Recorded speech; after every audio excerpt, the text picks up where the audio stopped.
Dimulai ya.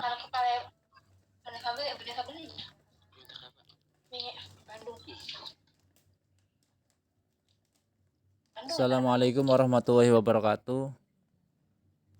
Waalaikumsalam warahmatullahi wabarakatuh. Saya Adi Rosi Maulana dari kelompok berapa 7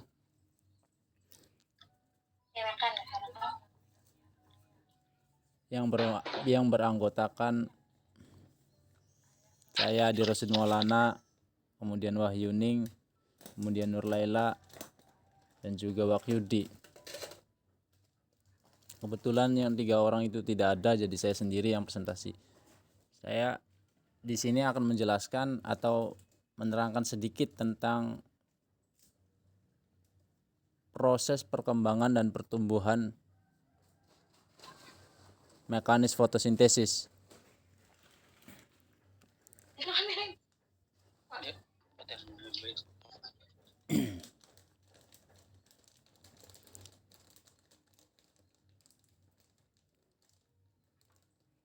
Pengertian fotosintesis. Fotosintesis merupakan sebuah proses penting yang hanya terjadi pada tumbuhan saja. Tidak hanya penting untuk tumbuhan, fotosintesis juga berperan penting dalam kehidupan manusia dan hewan lainnya. Seperti halnya makhluk hidup, tumbuhan juga membutuhkan makanan. Makanan yang dikonsumsi kemudian menghasilkan energi yang dibutuhkan untuk tumbuh dan berkembang biak. Jika hewan perlu bergantung kepada makhluk hidup lainnya untuk mendapatkan sumber makanan, tidak demikian dengan tumbuhan. Tumbuhan bisa memproduksi makanannya sendiri. Tumbuhan bisa menciptakan makanan mereka sendiri yang proses produksinya tersebut dinamai fotosintesis.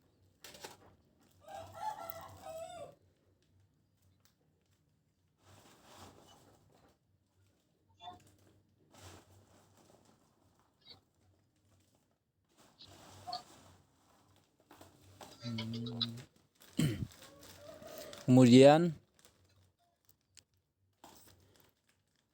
fotosintesis memiliki 2 tahap reaksi, yaitu tahap 1 fase fotolisis, atau fase fotolisis itu reaksi Hill atau reaksi terang, berlangsung dengan adanya cahaya, terjadi terutama pada gerana menghasilkan ATP dan NADPH. Pada tahap ini air atau H2O dipecahkan dan oksigen dilepaskan ke lingkungan. Proses ini bergantung pada kekuatan energi cahaya, maka disebut reaksi tergantung cahaya. Produksi energi tinggi pada tahap ini mengendalikan reaksi fotosintesis tahap kedua. Dan tahap kedua yaitu fase reduksi karbon dioksida atau CO2, atau sama dengan fase fikasasi CO2.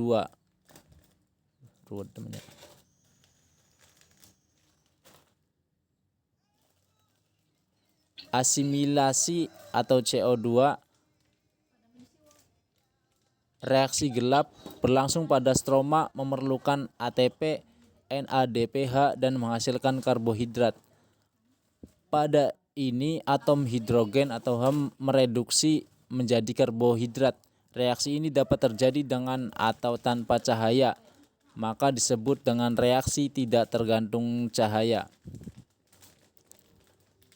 Ketika air dipecahkan, oksigen dilepaskan ke lingkungan. Selanjutnya atom hidrogen mereduksi CO2 menjadi karbohidrat. Untuk membangun molekul glukosa diperlukan bahan anorganik dan energi sekitar 2000 kal per mol glukosa.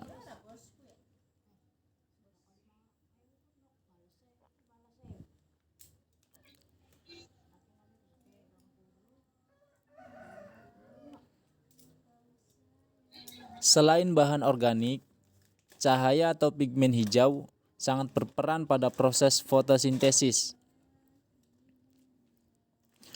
Pigmen berfungsi mengubah energi cahaya menjadi energi kimia. Dalam fotosintesis terlibat beberapa pigmen. Yang pertama klorofil, kedua karotinoid. Ada dua ya. Klorofil dan karotinoid. Unit fotosintesis adalah kelompok pigmen yang melaksanakan fotosintesis. Klorofil atau kloroplas adalah pigmen paling penting sebagai pusat terjadinya reaksi fotosintesis. Kemudian karotinoid adalah berperan sebagai pigmen antena. Fungsi pigmen antena ini untuk meneruskan energi ke pigmen utama atau pigmen pusat. Dalam kloroplas, pigmen antena dengan klorofil berfungsi bersama dengan sejumlah polipeptida dan molekul penerima serta pemberi elektron dalam membran tilakoid, dan keseluruhannya disebut fotosistem. Tumbuhan hijau memiliki dua tipe fotosistem. Pertama, fotosistem 1 merupakan klorofil pusat reaksi yang sangat kuat menyerap cahaya dengan panjang gelombang sekitar 680 nm. Klorofil ini mengirim elektron melalui sejumlah pusat besi sulfur ke NADP sebagai penerima energi. Yang kedua, fotosistem kedua, klorofil pusat reaksi disebut P700 yang menyerap panjang gelombang 700 nm.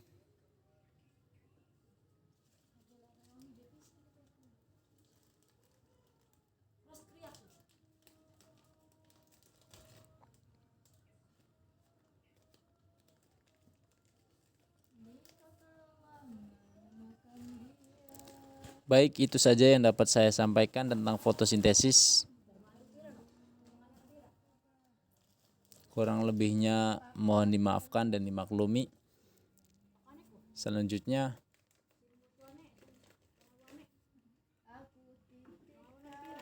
saya buka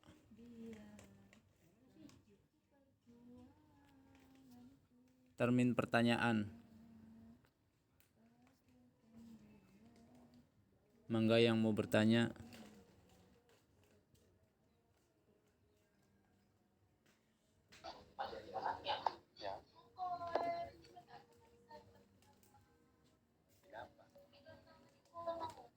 Minta kailan ng bahay. Kapan?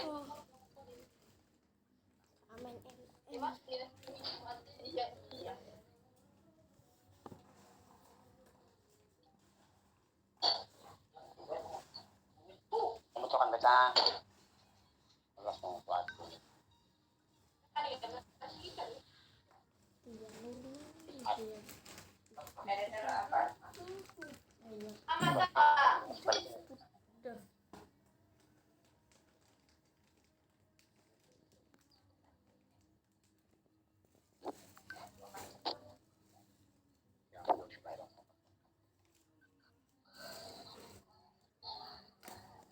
Ini tuh materinya di mana sih?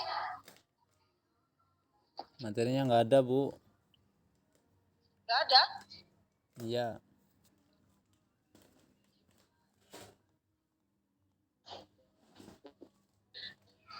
Nggak, maksudnya dikirim di grup apa belum, apa nggak ada? Nggak ada. Dikeprian, nakon-nakon nih. Ya saya sing ngangel-angel nakone. Gampang baik dia nanya deh. Iya, Pak. Iya kan, bagian gampang nggak yang beli orang urut materi yang gue nggak bisa baca. Deh, nanya deh. Iya, Pak. Mangga. Bagaimana perbedaan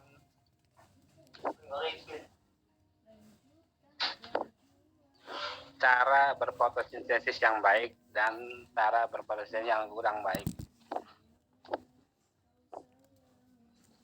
Tulis, Dek. Iya. Makasih, Dek. Perbedaan cara fotosintesis yang baik dan kurang baik.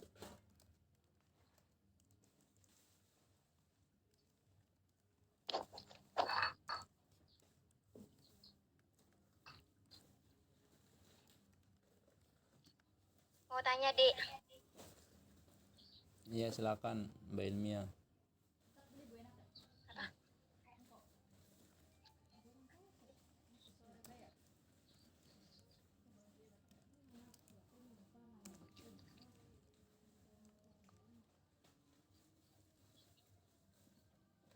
Mau tanya ya. Iya, baik. Apa yang didapatkan dari hasil fotosintesis? Apa yang didapatkan dari hasil fotosintesis?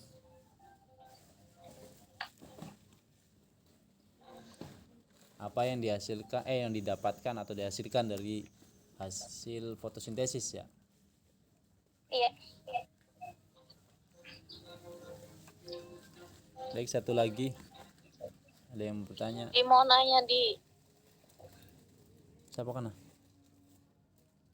Pipit. Oh iya. Silakan Mbak Pipit. Adakah faktor yang mempengaruhi fotosintesis? Faktor yang Faktor mempengaruhi. apa saja? Iya, fotosintesis.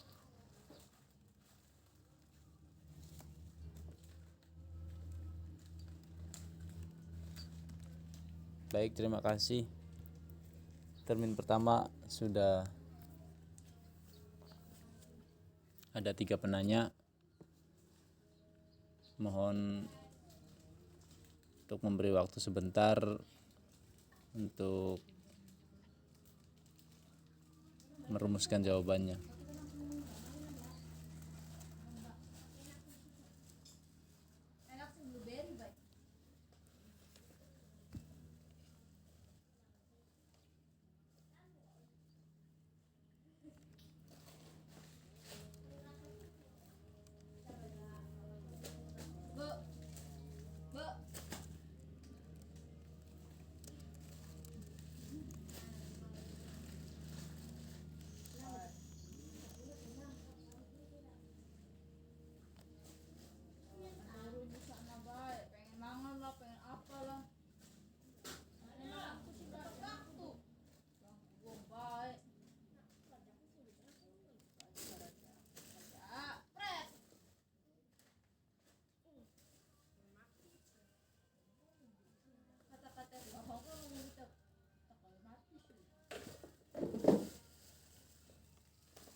Baik, saya akan mencoba menjawab pertanyaan dari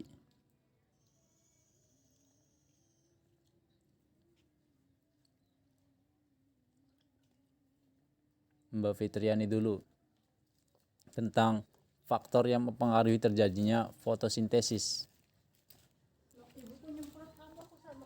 Yang pertama, faktor yang mempengaruhi terjadinya fotosintesis adalah sinar matahari. Sinar matahari adalah salah satu faktor utama yang mempengaruhi terjadinya fotosintesis. Semakin banyak sinar matahari yang diterima tumbuhan, maka semakin tinggi laju fotosintesis yang terjadi. Di dalam struktur daun terdapat kandungan klorofil yang terletak di jaringan palisade. Klorofil berfungsi untuk menyerap sinar matahari pada reaksi terang fotosintesis. Jadi, sinar matahari berperan penting dalam fotosintesis untuk mengubah karbon dioksida dan air menjadi oksigen dan zat gula. Faktor yang kedua yaitu air. Air juga diperlukan dalam proses fotosintesis. Dalam prosesnya, air akan diserap oleh akar untuk dibawa menuju ke daun dan diterima oleh jaringan xilem dari batang air, dan karbon dioksida dari luar diolah pada daun untuk diubah menjadi oksigen. Air juga dibutuhkan untuk membantu mengalirkan hasil fotosintesis ke seluruh bagian tumbuhan sehingga tumbuhan bisa mengalami pertumbuhan dan perkembangan. Kemudian faktor yang ketiga yaitu konsentrasi oksigen dan karbon dioksida. Oksigen merupakan salah satu hasil dari proses fotosintesis pada tumbuhan, sedangkan karbon dioksida adalah zat yang dibutuhkan untuk fotosintesis. Kedua zat ini tentu saja mempengaruhi terjadinya fotosintesis. Ketika konsentrasi oksigen di lingkungan jumlahnya banyak, maka intensitas fotosintesis semakin turun. Namun jika karbon dioksida yang tersebar di lingkungan jumlahnya banyak, maka intensitas fotosintesis akan meningkat. Nah, itulah 3 faktor yang mempengaruhi terjadinya fotosintesis. Gimana, Mbak Fitriani? Iya, makasih Di.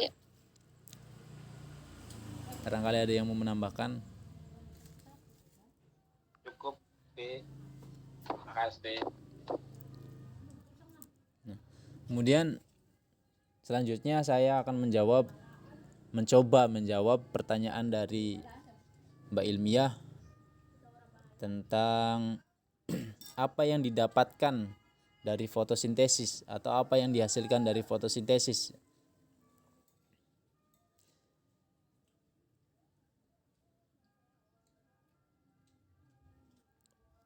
Fotosintesis menghasilkan zat yang berguna bagi makhluk hidup, bagi tumbuhan itu sendiri dan juga bagi makhluk hidup di sekitarnya, ya.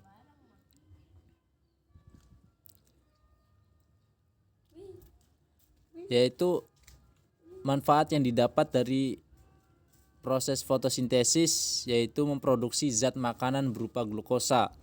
Glukosa adalah bahan dasar pembangunan zat makanan lainnya, yakni lemak dan protein dalam tumbuh-tumbuhan. Zat ini menjadi makanan bagi hewan maupun manusia.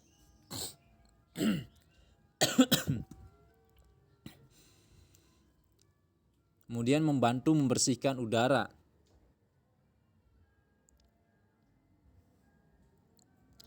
Pada proses tersebut di mana mengurangi kadar CO2 karbon dioksida di udara karena CO2 adalah bahan baku dalam proses fotosintesis. Sebagai hasil akhir selain zat makanan adalah O2 atau oksigen yang sangat dibutuhkan untuk kehidupan. Jadi itu yang dihasilkan dari fotosintesis, menghasilkan oksigen dan juga zat makanan berupa glukosa. Bagaimana Mbak Ilmiah? Baik, terima kasih. Kemudian saya akan menjawab pertanyaan dari Pak Rosid. Maksud dari pertanyaan, mohon maaf ya Pak ya. Maksud dari pertanyaan Pak Rosid ini bagaimana Pak? Perbedaan fotosintesis yang baik dan yang kurang baik. Ya caranya berproses yang baik dan tidak baik sih. Yang baik kan tadi sudah Iya. bicarakan tuh yang pertama presentasi tuh. Yang tidak baiknya aja gimana? Yang tidak baiknya apa? Nggak ada sinar matahari atau gimana gitu.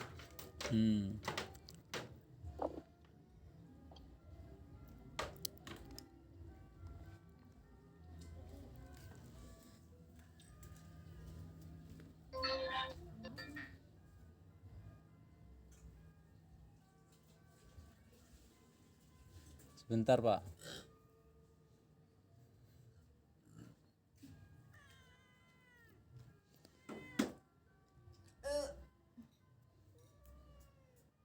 Aku titipkan dia, lanjutkan perjuangan untuknya. Saya akan mencoba menjawab Bebe ya. Mangga di Fotosintesis yang baik. Sebenarnya fotosintesis itu ya semuanya baik, Pak. Mungkin apa ya? Prosesnya yang kadang bisa menimbulkan apa?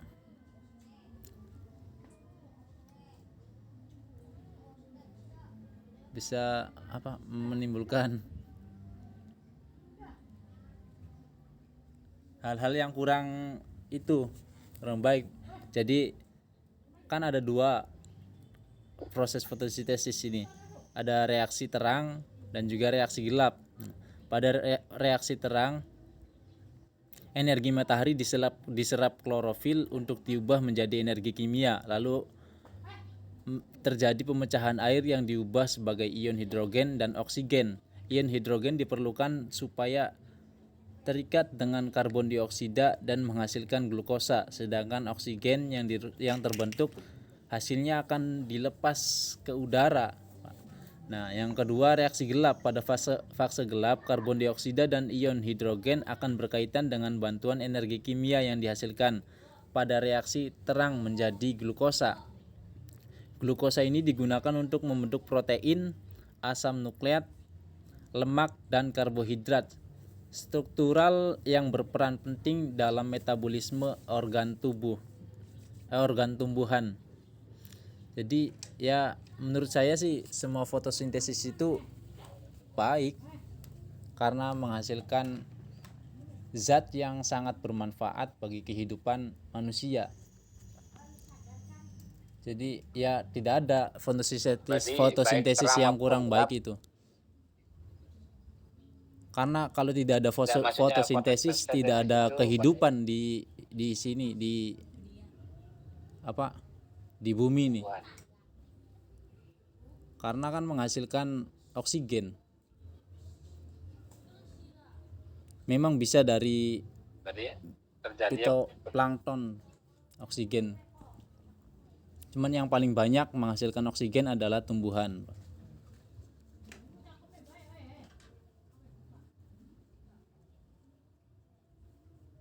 Baik, apa kurang? Nimbrung ya, Di.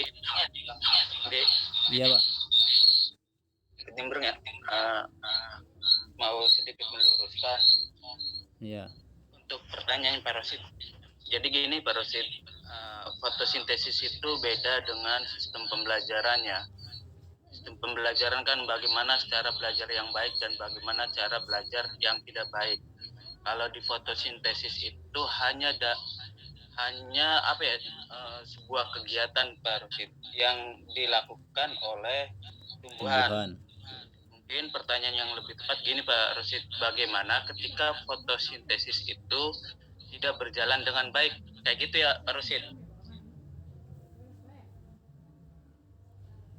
Iya, kalau pertanyaannya seperti itu, ya, kita bisa contohkan saja seperti ini Pak Rosid. Kita nanam kacang hijau tuh ya. Yang satu kita taruh di tempat yang terbuka, mendapatkan sinar matahari yang cukup, dan yang satu kita tempatkan di tempat yang kurang sinar matahari. Maka dari itu kita dapat mengetahui perbedaan pertumbuhannya. ketika kacang hijau yang kita tempatkan di sinar matahari yang cukup, maka batang kacang hijaunya itu kokoh. Sedangkan yang kurang matahari, maka batangnya itu panjang-panjang, Pak Rosid. Kenapa? Batang kacang hijau yang ditempatkan kurang matahari menjadi panjang karena kacang hijau tersebut mencari sinar matahari agar bisa melakukan fotosintesis, dan itu hasilnya kurang maksimal. Seperti itu, Pak Rosid. Terima kasih Pak Ibnu. Ya, makasih Pak Ibnu, Pak Adi. Sama-sama. Ada lagi yang mau menambahkan?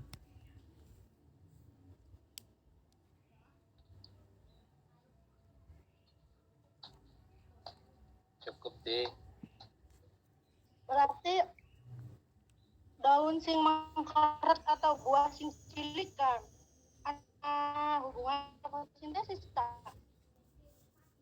Bisa jadi ada, Bu, karena cahaya matahari terhalang oleh ya ada yang menghalangi sinar matahari. Milo nambahkan ya, Dik. Iya, enggak. Kalau masalah buah yang kecil atau daun yang kecil itu tergantung, Bu, banyak faktornya, Bu. Bisa dari unsur hara, bisa dari tempat.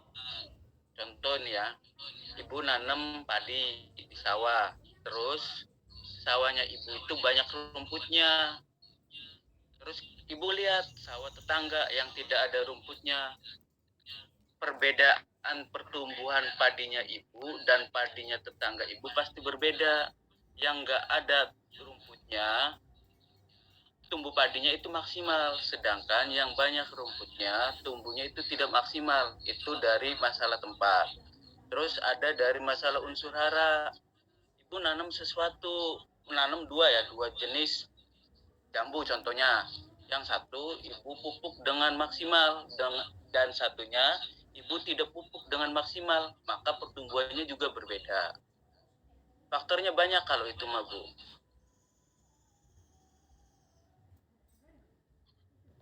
Terima kasih Pak Ibnu.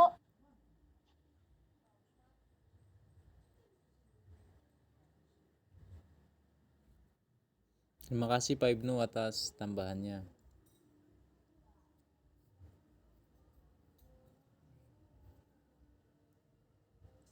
Ada lagi yang mau menambahkan? Kalau tidak ada, saya cukupkan presentasinya.